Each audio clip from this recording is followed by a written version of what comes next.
Thank you very much. You know, you said something that kind of triggered. I mean, it is getting colder out, right? Maybe some people don't travel as much. Maybe they don't see each other as much as in summertime, springtime. Everybody's happy and feeling good because the sun is shining. So make sure you reach out to people if you don't see them, if you haven't talked to them.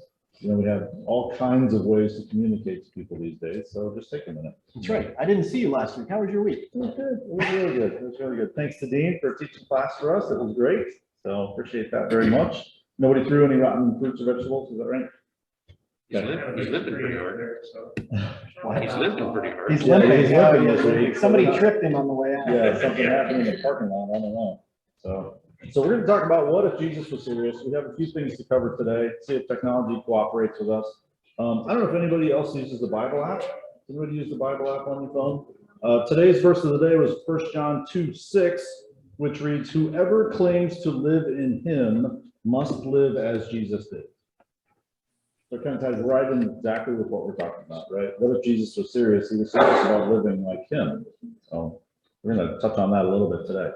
As far as recaps go. Yeah, we're going to just recap a couple things as we tie up, I guess, last week's lesson and head into the next one. So chapter 15 of the book was about what Bible do you read?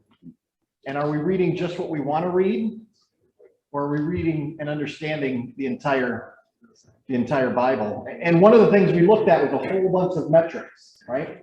And the frequency of us reading or not reading our Bible, which, if you remember, about 60% of the people are reading it yearly, like once, 2, 3 times a year, or never.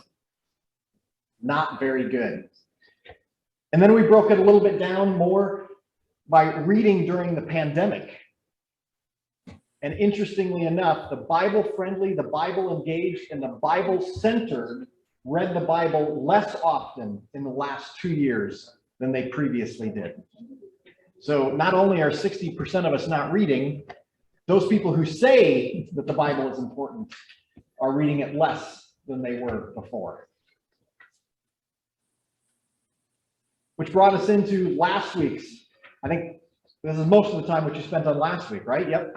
You know, one of the verses that was focused on, unless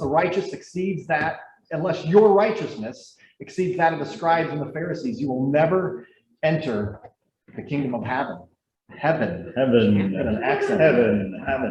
Heaven. I don't know what accent that is. I don't know. So I want to add on this too, because the tagline for this chapter is that Jesus was serious, and there's a difference between doing good and being good. I'm going to add one more thing. This is Terry Hargrove. It's not the author. Don't blame him. Don't blame Aaron. I'm going to add and feeling good, right? Because sometimes we do things just because it feels good, but it's not because we're doing good or being good. It's because it feels good, right? It feels good to us. And I'm going to come back around to a quote we have toward the end of this, which I'm going to tie that together. So, but feeling good, right? So even somebody used that in a political context, not to get political, but they said some of the policies are out there just to make people feel good, not actually doing good. And so when you think about that in the context of our own life and our own behavior, how many things are we doing not because we are being good, but because we think we're doing good or just feeling good about it? That's right. Yeah. And we had a couple fill in the blanks here. And this one, it was righteousness that goes no deeper than our behavior is. You know, I think we did that a couple of weeks ago. We filled in some of those blanks. And then last week, I think you covered this one a little bit, right? Are we comfortable worshiping with those who outwardly, wow. Boy, oh boy. Maybe I need more Mountain Dew here. Who outwardly conform, but inwardly are full of anger, greed, jealousy, bitterness, lust, and bigotry. Did you guys have some good answers to these fill in the blanks from last week? Sitting in the chicken coop and acting like a chicken makes you a nut, yeah. A nut. Sitting in church and acting like a Christian makes you a Hypocrite. Yeah. That's the word we go to a lot, and we're actually going to define that. I don't know. Did you talk about the definition last week? You did not. Okay. Okay. This is where, So, I mean, this is right. We're more interested on the external rules than the internal rules, and we use the 3 monkeys because monkeys are full of energy and fun. Yeah, energy and fun. If we remember that. Yeah, to kind of lay out the hear no, see no, and speak no evil. Which leads us to our last, we wanted to do that because I had one more metric here, right? And this says that 77% of Americans believe that our society needs the Bible. But talk about, we just learned that 60% of us don't read it, and those people who were for the Bible read it less during the pandemic. So how do we come back here and say that the world needs, or Americans need to read the Bible when we're not even reading the Bible? That makes, there's no logical step there that makes any sense in my mind. But there's a word in there somewhere that we should talk about. And what's that word? That word would be hypocrisy. Hypocrisy. Yeah, Okay. he's going to tell us all about that. So let's define the word hypocrisy. And I guess according to this Peter John Kreft guy, he believes we've defined hypocrisy incorrectly. Hypocrisy is not the do as I, or how should I say this? Oh my, I know. Maybe I should just jump to his definition. Then we'll expound on that. And the Mountain Dew seriously has not kicked I in. know. It's the diet. I'm telling you, switch from diet back to the lead. It's the real stuff. Yes. Okay, so maybe we have misdefined hypocrisy. Hypocrisy is not the failure to practice what we preach, but it's the failure to believe what we practice. What you actually do is normally what you actually believe, in case you haven't noticed, right? Your actions speak louder than your words. So hypocrisy, by definition, should be that your mind hasn't accepted what you're actually doing as your normal state. That's a lot to think about, right? So tie that back to doing good versus being good, heart change versus outward behavior, right? We get out of the car on Sunday morning and everybody's shiny and smiling and happy, and we get back in the car and we're not speaking to each other, or we're fighting in the back seat, or we're rude to people at the restaurant, or whatever happens the rest of our day. So it's not about, it's failure to believe what we practice. Because if we believed it, we would practice it and it would be transformation, right? Not conforming, but transforming. We're going to talk about that in a minute. What do you think about this? Is this legit? You hear a lot today, especially with the worker shortage and stuff, about robotics and just automation. And we can build robots to do good things, right? But there's no heart. And so I think there's a lot of us that maybe we're just doing things robotically. We can go and do some stuff and they're good, but there's no heart in it. Right. That's a There's good no point. it doesn't come from Jesus. Right. That's a good point. Let me ask this. Let me poke a little bit. Has anybody ever felt like a hypocrite? Right. So think about those times that you felt like a hypocrite. Why was it you felt like it? Was it because your heart wasn't in the right place? Because you didn't practice what you preached? Because you didn't believe what you practiced? I mean, what was at the root of it? Not to put anybody on the spot, but if we've all done it, then let's talk about it, figure it out. Parker. I had kind of a little example this morning. So Campbell wanted a Starbucks, so I said, sure. Couldn't decide, so I picked her up too. I had him in a holder in my front seat of my car, and we're driving to her house. I did not redistribute the weight. So when I turned the corner, where do you think those drinks went? Right over, on the seat, down the side, and there was a bad word that came out. I pulled over real quick, cleaned it up, got back in the car, looked at Mason, and I apologized to him. I said, "Trevor said a bad word, didn't I?" And he goes, "Yeah, you did." I said, "I shouldn't have said that, should I?" And he goes, "No, you shouldn't." And I said, "Well, we're not perfect, are we?" He says, "Nope, we're not. Try." Right. So, I mean, Right. do I want those to come out? No. Did it slip out loud and clear? Right. Because we're not perfect. Because we're not perfect. So it feels like maybe the hypocrisy is not admitting that we're not perfect when things like that happen to us. I mean, we've all had that. We're all trying. Let's assume we're all trying. But sometimes stuff happens. Sometimes I misbehave. Sometimes I don't do the right thing when I should. Sometimes I miss an opportunity. Sometimes I look the other way. But the bigger thing is like, I admit, like, I made a mistake. I feel like a hypocrite. Here's why I feel like a hypocrite, because I'm not perfect yet. And unfortunately, we're human. And unfortunately, we're human. Yes. I was gonna say, I mean, for me, hypocrisy has always been, I tell you to do this and do that and do this, but that I don't do it myself, you know. That's always been that way to me. When I was growing up, we went to church and everybody's all about this and that and the other, that, you know, you're supposed to be, like I say, until you leave the building and you see them next week, or whatever, in the middle of the week, doing something, you know, obviously against that. And it's hypocrisy. That's clear and plain. What you're talking about is a little bit different than that, but the same thing. Right, yeah, Yeah. same, But that to me, that's done. Mhm. And I've done that, you know, tell somebody something to go ahead and do something different. Maybe not because I wanted to, because I got sucked into it maybe, you know, felt, oh, I gotta do this right now. No, Right, I right. shouldn't do that. Because the flesh is weak. Here y'all go, still in the sermon again.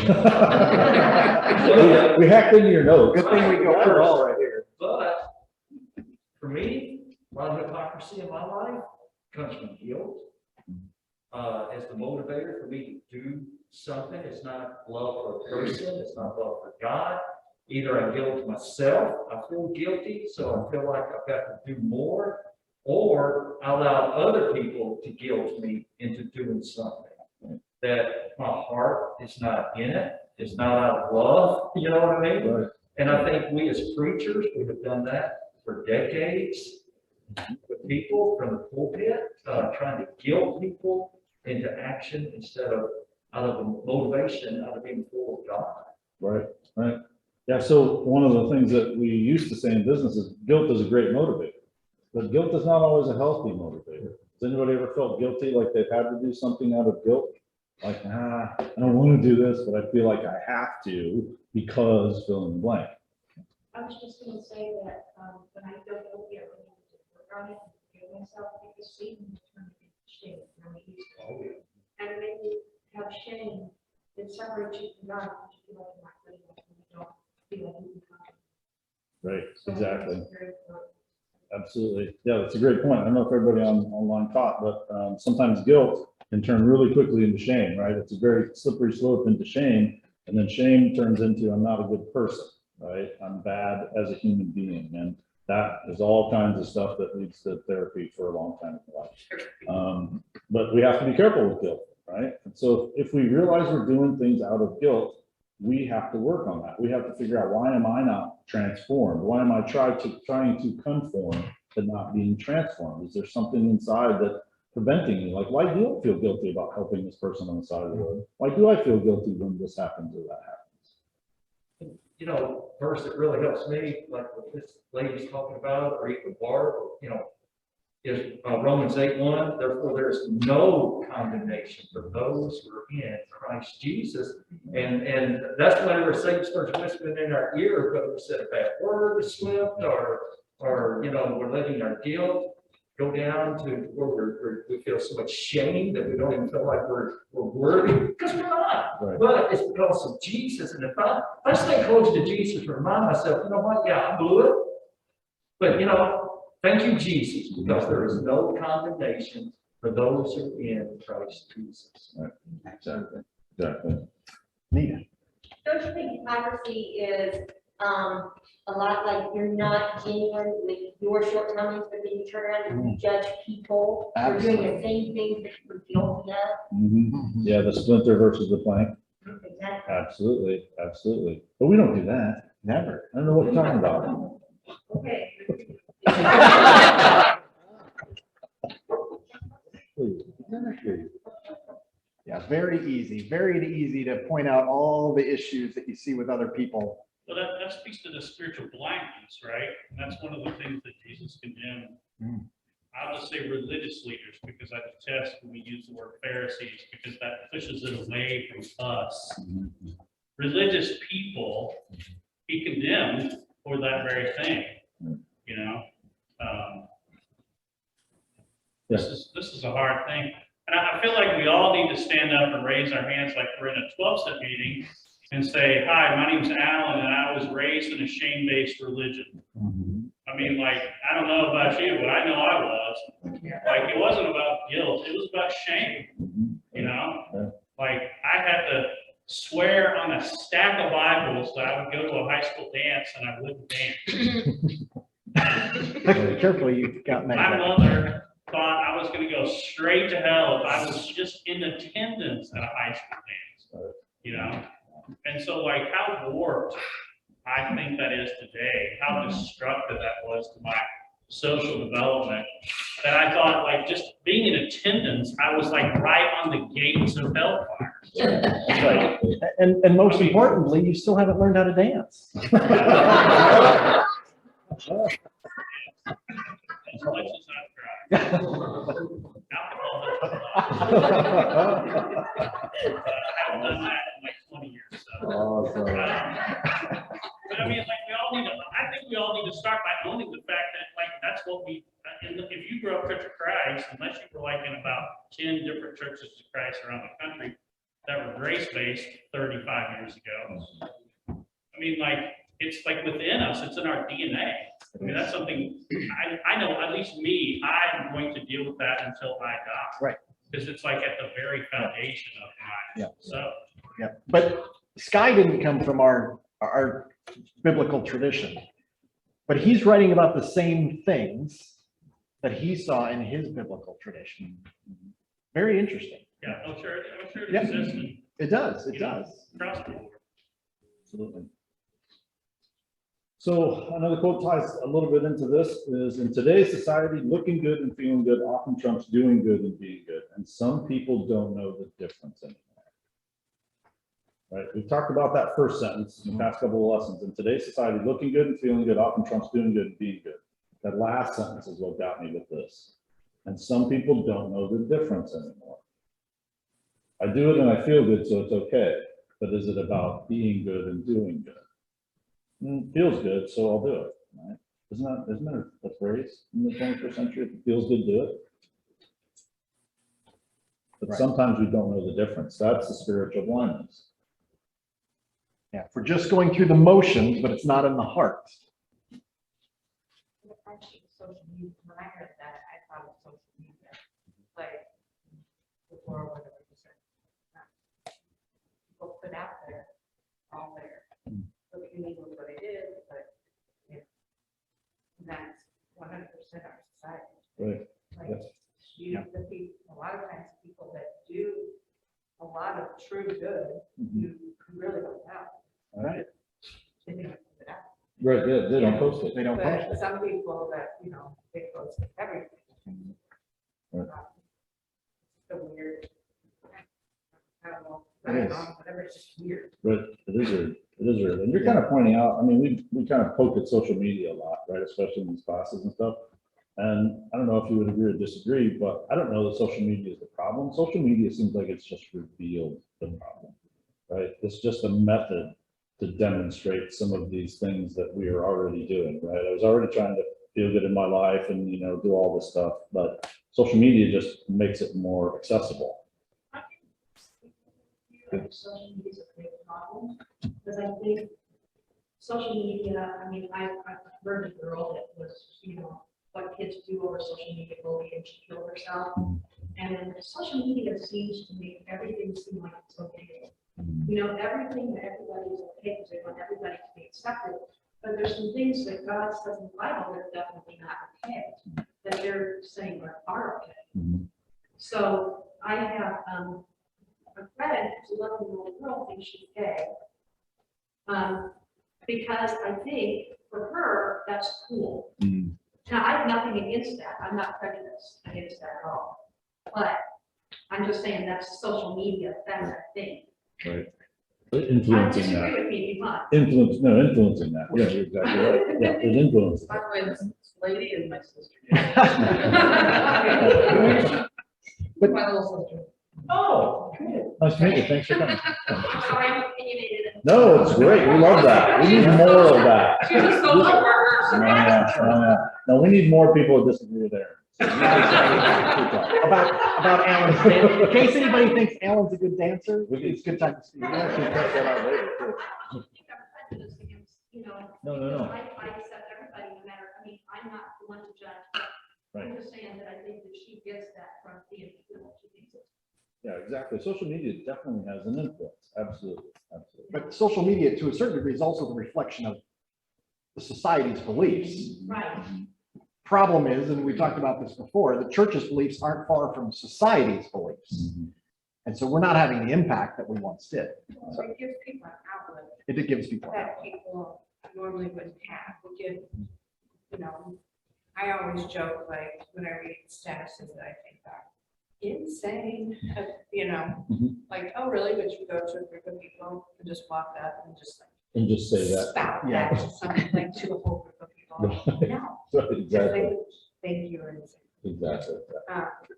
You know, but it gives people this outlet, and it gives people that normally don't have an outlet. Like,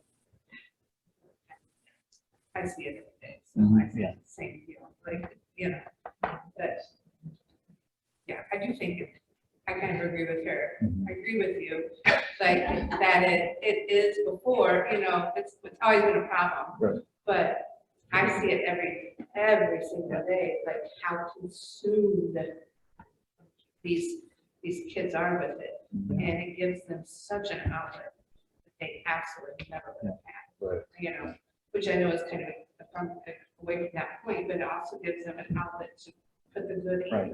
You know, Right. they put the good, but they, yeah, Exactly. I know. It's kind of like a megaphone, right? I mean, it's having the opportunity to have a megaphone. So. Okay, cool. Did you have a point, sir?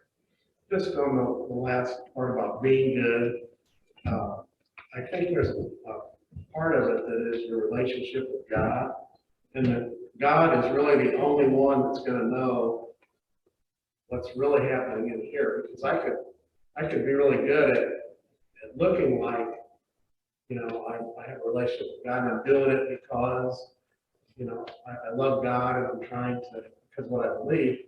You can't really tell that for sure. I mean, stuff will come through, obviously, what's really going on inside, but the only one who knows what your motivation is God. And you have to have that no matter, if you're by yourself and you're about to put something on social media, or you're about to look at something that you shouldn't, there's nobody there to stop you, except, you know, if you truly have God in your heart, you're going to go, wait, because I believe, because I know God is with me now, I'm not going to do this.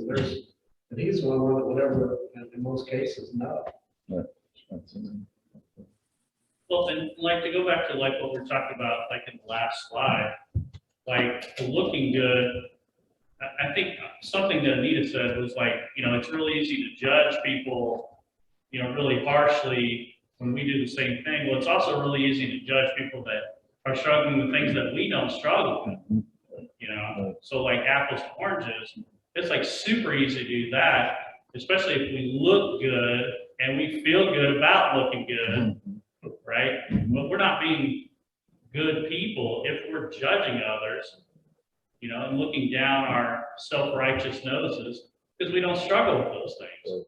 Because that's just not the way that, you know, our bodies or our ecology has formed us to be, you know? Right. And I've been guilty of that, right? I don't have this problem. Why do you have this problem? It's stupid that you have this problem because this is not really a problem, right? I'm judging somebody, right? I'm looking down myself right on nose to make myself feel better, probably at the root of it, and not take the opportunity to help somebody. Can you dance it? I'll dance a little bit. I'll dance a little bit. I feel like there should be a dance off. Thanksgiving. That's right. Good times. Some of us were at the Toby Mac concert last night, and for a guy of almost 60, he can dance. The rest of us, probably not. So now we have a standard. We have a standard, yes. All right, Yes. cool. So let's talk about this. We danced around a little bit, so to speak. Are we conformed or transformed? Right, I'm not trying to, you know, pick out just the verse that we read all the time, but I will. Romans 12:2, do not conform to the pattern of this world, but be transformed by the renewing of your mind. Do not conform, but be transformed. We've read this 1,000 times. We've talked about it 100 times. Put it in the context of what we're talking about. Are we conforming just so we can look good, feel good, right? Or are we being good? Are we being transformed? And then you'll be able to test and prove what God's will is, his good, pleasing, and perfect will. So how does this look? Here's the question. This is the reflection question. You can answer if you want, you don't have to. How does this look in our relationships? How does this look in our priorities? And how does this look in our truths that we live out every day, in every interaction, in every conversation, right? With strangers, with people we know, with people we love, with people we don't love. How does this look? Are we conforming or are we being transformed? This is the challenging one for me. And this is not just a message for the church versus the non-church.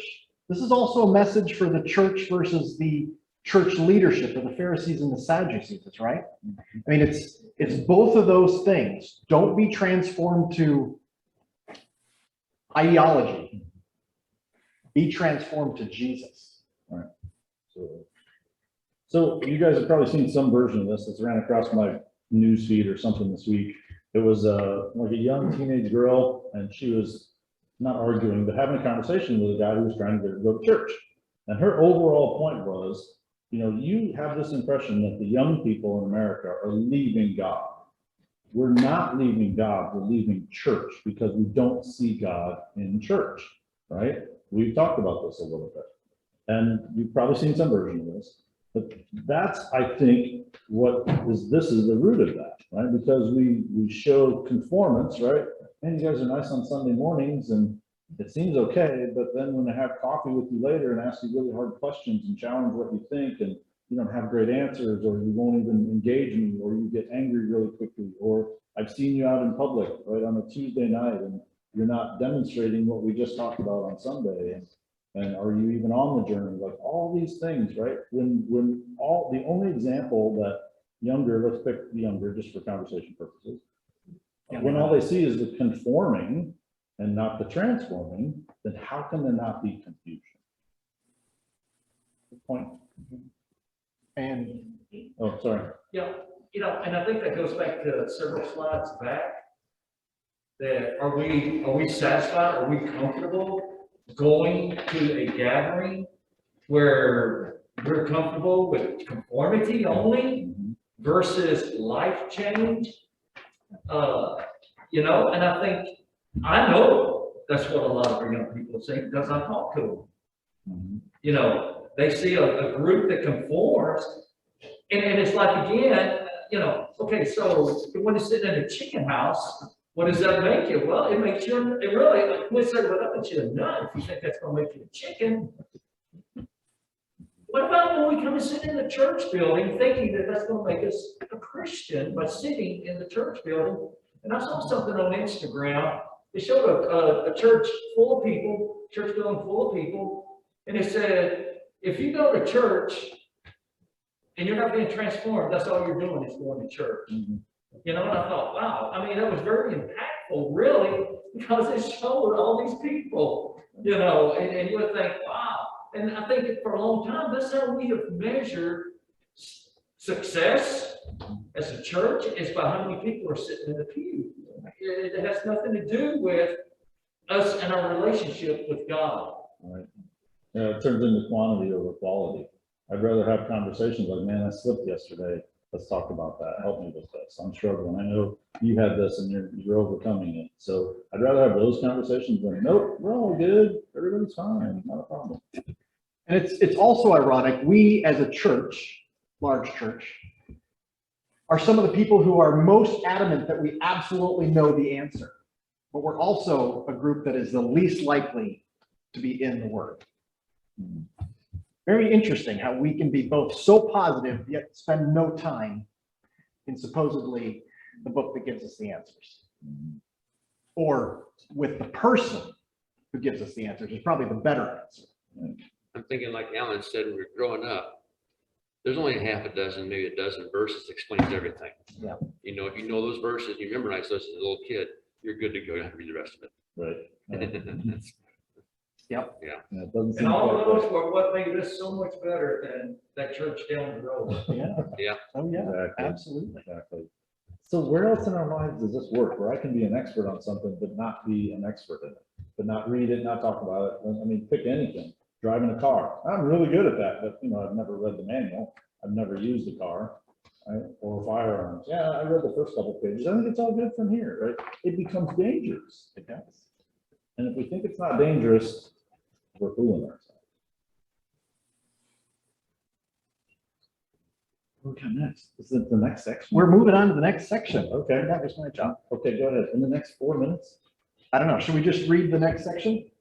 Sure. Or should, Yeah, let's do that. okay. Let's do that. Okay, so we are now in section 3 of the book. Again, if you guys want a book, let us know. We'll order some. Yeah, it does look like this. So we are now into section 3, which is going to be, it's titled in the book Inside Out Righteousness, and it's covering Matthew 5:21 through 37. So I guess we'll read that here. Yeah, absolutely. And the next few of these really tie back into what we were just discussing. But also goes with some of these next verses. Okay, you want me to read the first part and read the second part? Sure. Yeah, reader. Okay, Matthew chapter 5, starting in verse 21. You've heard that it was said to those of old, you shall not murder, and whoever murders will be liable to judgment. But I say to you that everyone who is angry with his brother will be liable to judgment. Whoever insults his brother will be liable to the council, and whoever says you fool will be liable to the hell of fire. So if you are offering your gift at the altar and there remember that your brother has something against you, leave your gift there before the altar and go. First, be reconciled to your brother and then come and offer your gift. Come to terms quickly with your accuser while you're going with him to court, lest your accuser hand you over to the judge, and to the judge to the guard, and you to be put in prison. Truly I say to you, you will never get out until you have paid the last penny. You have heard that it was said, you shall not commit adultery. But I say to you that everyone who looks at a woman with lustful intent has already committed adultery with her in his heart. If your right eye causes you to sin, tear it out and throw it away. For it is better that you lose one of your members than your whole body be thrown into hell. And if your right hand causes you to sin, cut it off and throw it away. For it is better that you lose one of your members than that your whole body go into hell. It was also said, whoever divorces his wife, let him give her a certificate of divorce. But I say to you that everyone who divorces his wife, except on the ground of sexual immorality, makes her commit adultery, and whoever marries a divorced woman commits adultery. Again, you have heard that it was said to those of old, you shall not swear falsely, but shall perform to the Lord what you have sworn. But I say to you, do not take an oath at all, either by heaven, for it is the throne of God, or by earth, for it is the footstool, or by Jerusalem, for it is the city of the great king. And do not take an oath by your head, for you cannot make one hair white or black. Let what you say be simply yes or no. Anything more comes from evil. We have so much to talk about this. We do. So this is titled The Heart of the Matter, but also in the book, it's called Inside Out Righteousness. Right? So we're going to talk about more of what we're talking about, which is maybe it's just on the outside rather than the inside. That's right. So often, so often it's what it looks like on the outside is really what we're most concerned about. You know, I haven't committed adultery, right? But yet, what is that inner intent? Or I haven't murdered, but look at all the people I hate. Do you have any thoughts or comments? I do want to do a quick review. So look at this. The next lesson we're going to talk about is about anger, right? If Jesus was serious, then we will not cultivate our anger. That's all you get to see. You don't get to see anymore. We're going to talk about that, right? We talked about how sometimes we just wake up and feel like I need to be outraged about something. I need to cultivate my anger. I need to stoke that fire for some reason because, you know, today I got to be mad about something. I got to find something on social media to be mad about, or, you know, broadcast something to somebody that I'm angry about. So. You know, I think it's important that you know that Jesus was angry at Campbell. And so if he was angry, then it's okay to be angry. It's just how you express it. Right, exactly. And we have like seven. The message that you can't make. Right. Yep. We have like 7 slides to talk about that. So you Come back next week. Come back next week. You may have seen the slides. So thank you very much for your time and attention. Have a great Sunday.